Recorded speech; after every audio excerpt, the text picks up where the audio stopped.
Yes, you all know that Australia is opening its border for overseas trained healthcare assistant from any country to come over to Australia to practice.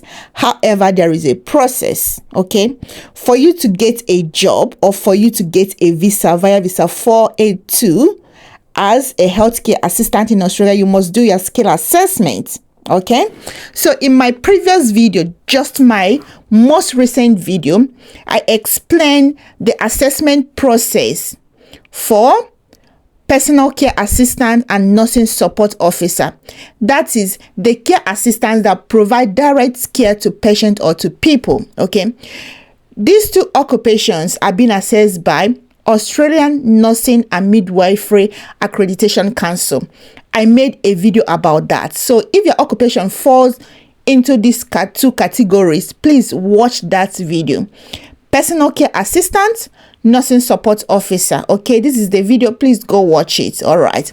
However, this video today is about people that are aged care workers or disability workers. Okay, so in this video today, I'm going to tell you all the job titles that falls into aged or disability workers. Okay, so these two occupations are being assessed by Australia Community Worker Association, ACWA, and they have their different eligibilities and documents to supply different from that of ANMAC. Okay, so this is a different organization. So in this video today, I will explain to you everything involved in assessing your skills, that is your qualification and experience as an aged care worker or as a disability worker trained overseas that wants to practice in Australia. Okay, and how to apply and all the documents involved. All right, so if this sounds like something you want to hear, please sit back and let's dig in.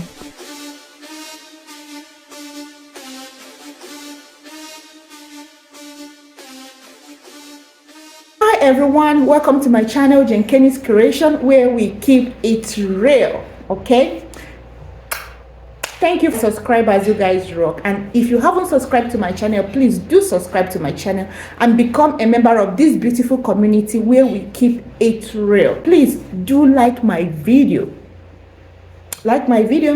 All right, let's dig in. Yeah, I want to remind you again that the new labor agreement that was introduced by Department of Home Affairs Australia last month, May, is to allow employers to sponsor overseas trained healthcare assistants, sponsor them with visa 482 to come over to Australia to practice. Once they work for 2 years, they will be eligible to apply for permanent resident visa. So the process has just begun. Okay.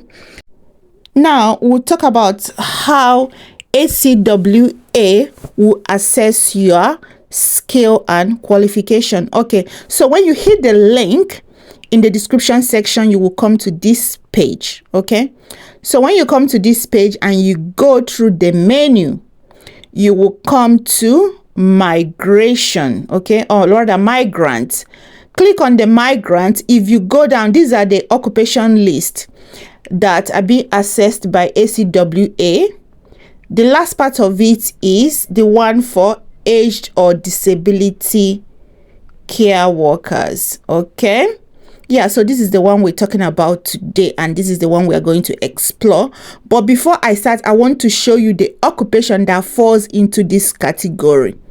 All right, common job titles for the aged or disability care worker or occupation includes aged care worker, disability care worker, personal care worker, carer, personal carer, individual support worker, disability support worker, disability development and support worker, community support worker, disability assisted living, for example, in-home support worker or carer, community care worker, home support worker, and domestic support worker. So if you have done any job in this area, this video is for you, or you have qualification as well in any of this area or related areas, please, this video is for you. It means that you are going to do your skill assessment with ACWA. All right, for the skill assessment, you must have relevant qualification or relevant work experience, and your qualification and experience must be current. I will explain what that means. However, I just want to touch the English language requirement for assessment. Now, ACWA does not require your English exam or your IELTS or any proof of English for the assessment. Remember when I did video for ANMAC, Australian Nursing and Midwifery Accreditation Council, in my previous video I told you that they said they do not need your proof of English for the assessment, that you just need to prove your English competency during your visa application with the Department of Home Affairs. So you do not supply it for the skill assessment. Also, ACWA in this video is telling you, I am telling you in this video again, because some people will still ask this question, they do not need your English for skill assessment. Home Affairs will require it during visa application when you finally get a job and you and your employer are planning or applying for visa. That's when you will bring the proof. Now, let's talk about the eligibility, okay? A relevant qualification obtained overseas. They said overseas. They didn't say a particular country. Overseas, which means any country outside of Australia, okay? And probably outside of New Zealand, okay? Which is equivalent to a minimum AQF certificate 3 or higher. So the minimum is a certificate 3. So it can be higher and include a relevant vocational placement, practical training.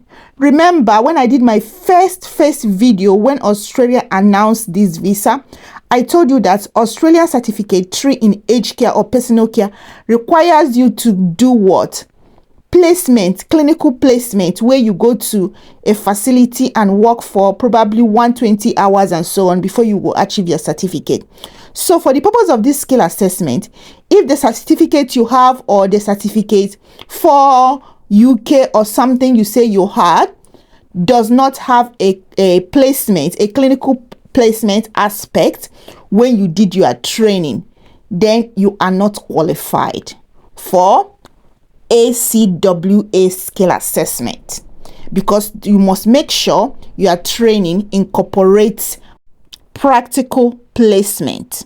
However, listen to another part. So you can have the qualification with placement, practical placement, or if you don't have relevant qualification, listen to another option. Okay, it says if you do not have a relevant qualification, 12 months of relevant full-time work experience or part-time equivalent in Australia or overseas working as an aged or disability carer.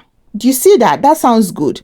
So it means that if you have the qualification, fine, but if you don't have the qualification, but you have worked in any of these roles I mentioned, okay, for 12 months, that is 12 months full-time, even if you've been doing it part-time, but when you calculate it, it comes to 12 months. If you worked in Australia or overseas means any other country, then you'll be qualified to do your skill assessment. All right, now we are done with the qualification and experience. Let's move over to the assessment criteria. All right, criteria number 1 said relevant qualification or work experience. I've mentioned that. Now, what do they mean by relevant qualification? What is relevant qualification? A relevant qualification would typically cover the following: provide individual support and personal-centered service responses support independence and well-being, facilitate community participation and social inclusion, work with diverse people, work legally and ethically, follow safe work practice, meet personal support need, support relationship with families and friends, and work with people with mental health issues and dementia. Now, remember they say that your training must incorporate vocational placement or internship for it to be considered eligible. Now, what is meant by vocational placement or internship? In order for your qualification to be assessed as relevant, you must provide evidence that you have completed a relevant vocational placement in aged individual support, disability or health care setting, and performed at the required skill level. Now we understand what they mean by relevant qualification. So let's dive in to what is relevant work experience.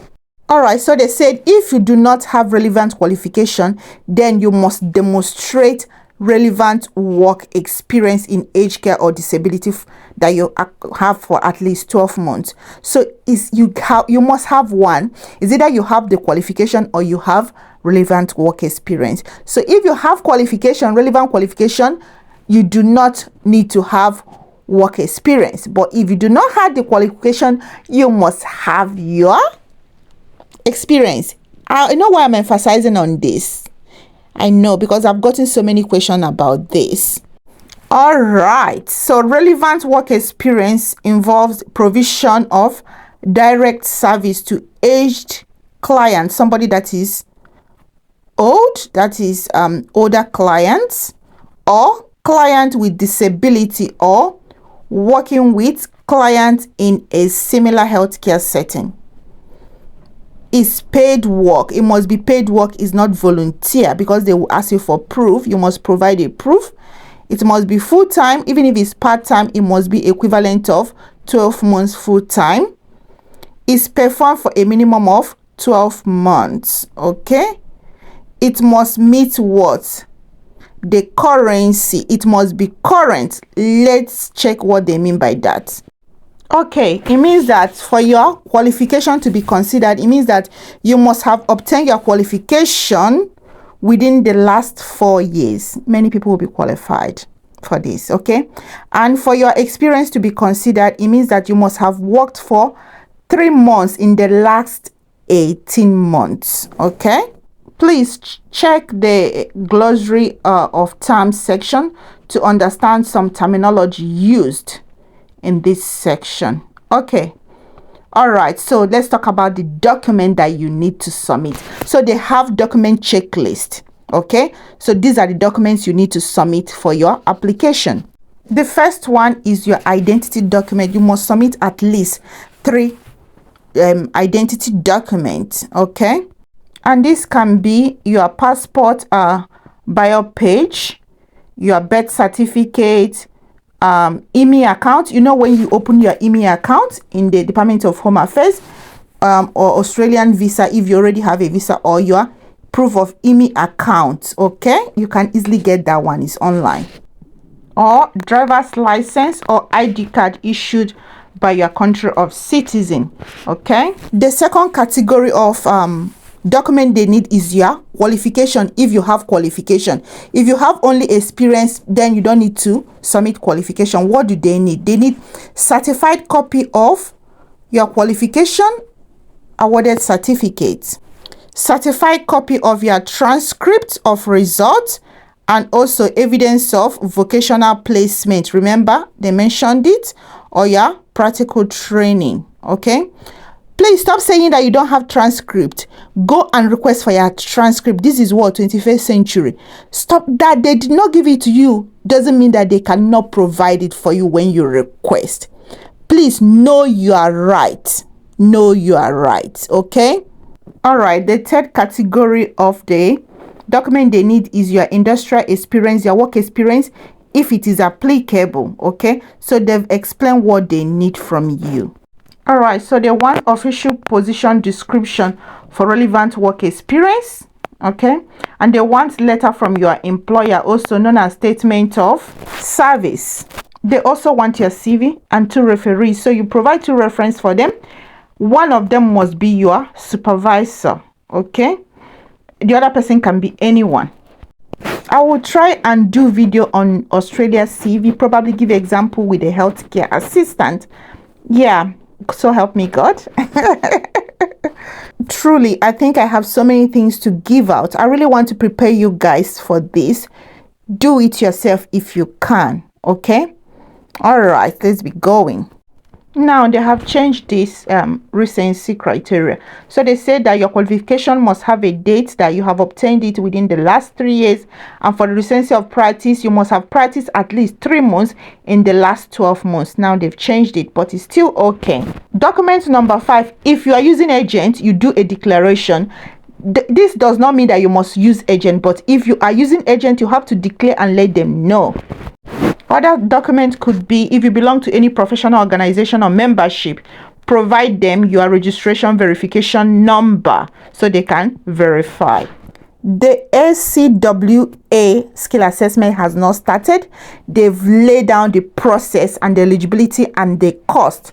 The cost is listed here. I will show you. For you to do this skill assessment, it will cost you 595 Australian dollars. Just like I said, that ACWA have not started assessment. However, they said they are starting soon. They've given you everything you need to know. But if you still want to know the exact day they will start, please send them email on this email address provided. Assessments at acwa.org.au. I am sure they are starting soon because ANMAC just started. All right, that brings us to the end of this video. Please, if you haven't subscribed to my channel, do subscribe, like and share for more to come. All right, see you in my next video. Thank you. Bye.